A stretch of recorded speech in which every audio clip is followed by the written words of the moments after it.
आपको बताइएगा विश्व आर्द्र भूमि दिवस कब मनाया जाता है? 2 फरवरी है। इधर से आप लोग बताइएगा हिमाचल प्रदेश को 30 वर्ष तक पहला ग्रीन राज्य बनाने का लक्ष्य 2025 है।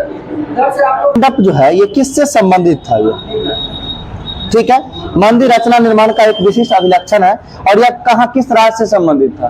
कर्नाटक यानी विजयनगर साम्राज्य से संबंधित था कल्याण मंडप। आगे बताना है विजयनगर की साम्राज्य की राजधानी कहाँ थी? हम्पी किस नदी किनारे स्थित है? तुंगभद्रा नदी के किनारे स्थित है। सही। आगे बताना है विजयनगर काल में जो मंदिर बनवाया गया था वह किस शैली में निर्मित था? द्रविड़ शैली हो जाएगा, द्रविड़ शैली। आप देख लीजिए द्रविड़ शैली के बाद विजयनगर साम्राज्य किस भारत में, दक्षिण या उत्तर मध्य? दक्षिण भारत में। दक्षिण भारत की शैली कौन सी होती है? द्रविड़ शैली। उत्तर भारत का शैली नागर और मध्य भारत का बेसर, यानी बीच में बेसर, बहुत से बीच बहुत से बेसर, ध्यान रखेगा। उत्तर हो जाएगा नागर, द से दक्षिण, द से द्रविड़। ठीक है, आगे आपको बताना है मत्स्य महाजनपद की राजधानी कहाँ है? विराटनगर हो जाएगा। और मत्स्य महाजनपद जो था ये किस राज्य में पड़ता है? राजस्थान में पड़ता है। मत्स्य महाजनपद किस राज्य में पड़ता है? राजस्थान में पड़ता है। सही है। आगे आपको बताना है मत्स्य महाजनपद की जो है स्थापना किसके द्वारा किया गया था?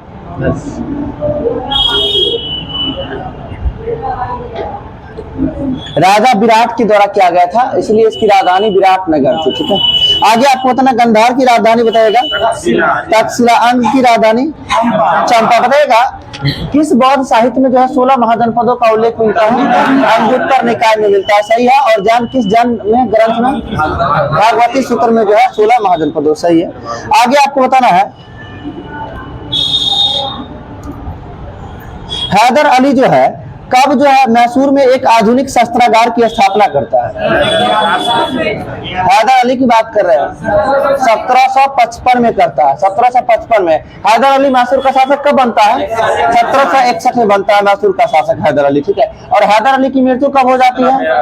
1782 में। किस युद्ध के दौरान होता है? पोल्टा नोवा की लड़ाई होती है जो 1781-82 में होती है, और जो कि द्वितीय आंग्ल मैसूर युद्ध के दौरान होता है, जिस युद्ध में हैदर अली की मृत्यु हो जाती है। आगे आपको बताना महबूब ए इलाही किस संत को कहा जाता है? ठीक है, निजामुद्दीन औलिया को जो है महबूब ए इलाही के नाम से भी जाना जाता है। ठीक है, आगे आपको बताना है चिश्ती संतों में जो है लोकप्रिय संत निजामुद्दीन औलिया ये किनके शिष्य थे? यानी निजामुद्दीन औलिया के जो गुरु कौन हो जाएंगे? बाबा फरीद हो जाएंगे। कौन होंगे? बाबा फरीद निजामुद्दीन औलिया के जो है गुरु थे। ठीक है, आगे आपको बताना है ऐसा कौन सा सूफी संत थे जिन्होंने दिल्ली के 7 सुल्तानों का शासनकाल देखे थे? निजामुद्दीन औलिया। और ये एक ऐसा व्यक्ति थे जो किसी भी सुल्तान के दरबार में नहीं गए थे, सिर्फ देखे थे। देखने की बात की जाती है, किसी भी सुल्तान के दरबार में रहे नहीं थे। आगे आपको बताना है भारत में जो है चिश्ती परंपरा के प्रथम संत जो है कौन थे? जी, ख्वाजा मोइनुद्दीन चिश्ती थे। ठीक है, और यह किसके शिष्य थे? ख्वाजा मोइनुद्दीन चिश्ती जो है शेख उस्मान हारूनी के शिष्य थे। यानी कि ख्वाजा मोइनुद्दीन चिश्ती के गुरु कौन हो जाएंगे? शेख उस्मान। आगे बताना है मोइनुद्दीन चिश्ती जो थे ये किसके साथ भारत आए थे? मोहम्मद गौरी के साथ भारत आया था। मोइनुद्दीन चिश्ती किसके साथ भारत आया था? मोहम्मद गौरी के साथ भारत आया था। सही है।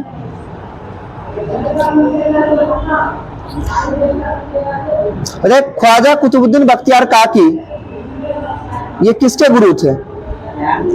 बाबा फरीद। यानी बाबा फरीद के जो है गुरु कौन थे? बाबा फरीद। ठीक है, बाबा फरीद। हाँ, बाबा फरीद जो है बाबा फरीद ख्वाजा कुतुबुद्दीन बख्तियार काकी के जो है शिष्य थे। ठीक है, यानी गुरु चेला हो गए। बताइएगा आगे। और ख्वाजा बख्तियार जो थे ये किसके शिष्य थे? मोइनुद्दीन चिश्ती के शिष्य थे। सही है।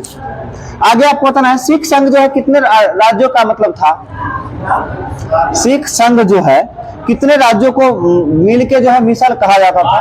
तो 12 राज्यों को मिलाने के बाद जो है एक मिसल हुआ करता था, जिसमें से बताइएगा मिसल जो है किस भाषा का शब्द है?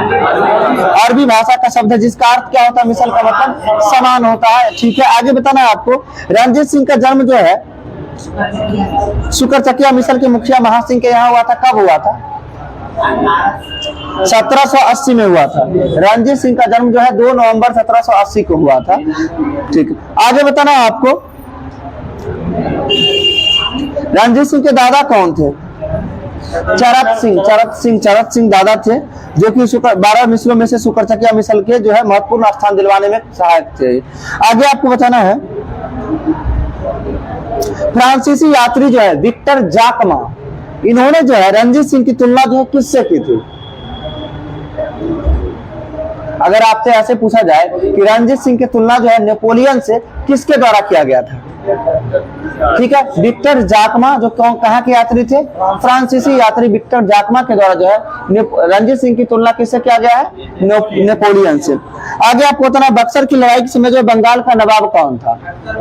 क्वेश्चन जो पूछ रहे हैं उसको अच्छा से सुनिए। आपसे हम पूछ रहे हैं बक्सर की लड़ाई के समय जो है बंगाल का नवाब कौन था? मीर जाफर हो जाएगा ना, क्योंकि मीर जाफर था तो अपदस्थ नवाब मीर कासिम था, जो मीर कासिम तो युद्ध कर ही रहा था बक्सर के युद्ध में, मीर जाफर हो जाएगा। आगे आपको बताना है बक्सर के युद्ध में जो है अंग्रेजों की सेना का जो है सफल नेतृत्व किसके द्वारा किया गया था? ठीक है, हेक्टर मुंडो के द्वारा किया गया था। ठीक है, और बताइएगा मीर कासिम की सेना का नेतृत्व किसके द्वारा किया गया था? मीर कासिम की सेना का नेतृत्व जो है किसके द्वारा किया गया था? गुरगिन खान के द्वारा किया गया था। ठीक है, बक्सर की लड़ाई में जो है मीर कासिम की सेना का नेतृत्व कौन कर रहा था? गुरगिन खान। और इधर बताया आपको अंग्रेजी सेना का नेतृत्व कौन कर रहा था? हेक्टर मुंडो कर रहा था। आगे आपको बताना है बक्सर के युद्ध में जो है कौन कौन एक साथ थे? त्रिगुट में जो है कौन कौन शामिल थे? ठीक है, सुन लीजिए एक बार। अवध का नवाब शुजा-उद-दौला, बंगाल का अपदस्थ नवाब मीर कासिम, और इसके साथ साथ मुगल बादशाह कौन थे उस समय? शाह आलम द्वितीय। बक्सर की लड़ाई में ये तीनों त्रिगुट थे। आपको पता है प्लासी की लड़ाई के समय मुगल शासक कौन था? प्लासी की लड़ाई के समय मुगल शासक कौन था? आलमगीर द्वितीय। ध्यान से सुनिएगा, प्लासी की लड़ाई के समय मुगल शासक कौन हो जाएंगे? आलमगीर द्वितीय। और बक्सर की लड़ाई के समय मुगल शासक कौन हो जाएंगे? शाह आलम द्वितीय हो जाएंगे। ठीक है, आप एक साथ में सिराजुद्दौला और शुजा-उद-दौला, इसको भी ध्यान से समझ लीजिएगा। सिराजुद्दौला कौन था? तो ये जो है बंगाल का बोला जाए तो नवाब था, और जिसका सेनापति कौन था? मीर जाफर, जिसके विश्वासघात करने के कारण जो है प्लासी की लड़ाई के समय जो है ये मारा गया। कौन? तो सिराजुद्दौला। इसमें कंफ्यूजन में क्या आता है, बक्सर की लड़ाई के समय पूछा जाता है कि जो है बंगाल का नवाब, अवध का नवाब कौन था? ऑप्शन में आपको सिराजुद्दौला भी दिखता है, शुजा-उद-दौला भी दिखता है, मन में लगता है सिराजुद्दौला होगा। तो ध्यान रखिएगा सिराजुद्दौला की मृत्यु कब हो जाती है? 1757 में हो जाती है। तो बक्सर की लड़ाई में आएगा कहां से सिराजुद्दौला? तो कौन हो जाएगा? शुजा-उद-दौला हो जाएगा, जो अवध का नवाब था। आगे आपको बताना है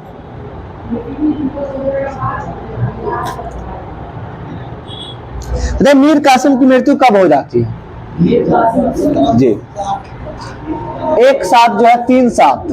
ठीक है, यानी 1777 में जो है मीर कासिम की मृत्यु हो जाती है। सही है। आगे आपको बताना है किस इतिहासकार ने जो है प्लासी की अपेक्षा बक्सर की विजय को अंग्रेजी प्रभुता की जन्मभूमि के रूप में अधिक उपयुक्त माना है?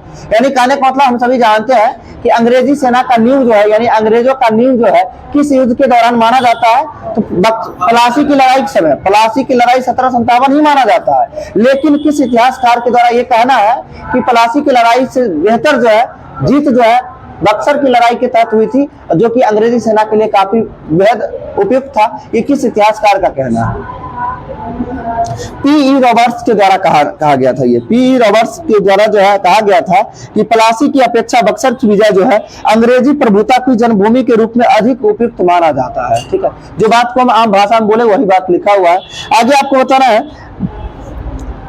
बाल गंगाधर तिलक को जो भारतीय अशांति का जनक किसने कहा था? वैलेंटाइन सिरोल के द्वारा कहा गया था। अब आपको बताना है कब कहा था ये तो पढ़ते आ रहा है ना कि बाल गंगाधर तिलक को भारतीय अशांति का जनक कहा जाता है। किसने कहा था? वैलेंटाइन सुरल के द्वारा 1916 में कहा था। अब कब कहा था? तो होम रूल लीग सोसाइटी का जब स्थापना किए थे बाल गंगाधर तिलक, उस समय जो है वैलेंटाइन सुरल के द्वारा कहा गया था। ठीक है, यानी होम रूल लीग का मतलब क्या होता है? स्वशासन की बात करते हैं, स्वशासन की बात करते हैं। इसलिए यानी जितने भी लोग जो है सभी युवा को एकत्रित करने का काम कर रहे थे। इसलिए जो वैलेंटाइन सुरल के द्वारा जो कहा गया था भारत में जो है जो भी अशांति फैल रही है उसका कारण जो है बाल गंगाधर तिलक ही है, जिसके कारण जो महाभियोग भी जो है वैलेंटाइन सुरल पे लगाए थे। ये अगले महाराष्ट्र में जो है क्रांतिकारियों का आंदोलन को उभारने का श्रेय जो है किन्हें जाता है? बाल गंगाधर तिलक को ही जाता है। महाराष्ट्र में क्रांतिकारियों का उभारने का श्रेय जो है बाल गंगाधर तिलक को ही जाता है। और बताइएगा आप जो है सर्वप्रथम किस उत्सव यानी गणपति उत्सव का शुरुआत कब किए थे? 1893 में गणपति उत्सव, और शिवाजी महोत्सव की शुरुआत 1895 में शिवाजी महोत्सव हो जाएगा। ठीक है, यानी पहले गणेश वंदना, फिर जो है आगे शिवाजी, तो यानी गणपति 93 और 2 साल बाद शिवाजी 1895। आगे आपको बताना है लॉर्ड रिपन को जो भारत की उदारक की संज्ञा किसके द्वारा दिया गया?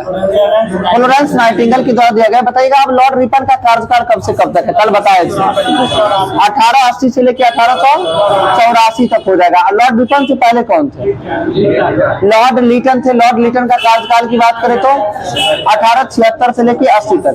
बताइएगा सिविल सेवा में प्रवेश की आयु जो है 21 वर्ष से घटाकर 19 वर्ष किसके द्वारा किया गया? लॉर्ड लिटन के द्वारा किया गया था। और फिर आगे चल के जो है 19 वर्ष से बढ़ाकर 21 वर्ष किसके द्वारा किया गया था? लॉर्ड रिपन के द्वारा किया गया था। बताइए वर्नाक्युलर प्रेस एक्ट किसके काल में आया था? लॉर्ड लिटन के काल में। कब आया था? 1878 में आया था। ठीक है, बताइए वर्नाक्युलर प्रेस एक्ट के जो है समर्थक कौन सा पत्रिका था? समर्थक पायनियर अखबार था जो इसका समर्थक था। वर्नाक्युलर प्रेस एक्ट से बचने के लिए रातों रात अपने प्रकाशन की भाषा को कौन चेंज किया था? अमृत बाजार पत्रिका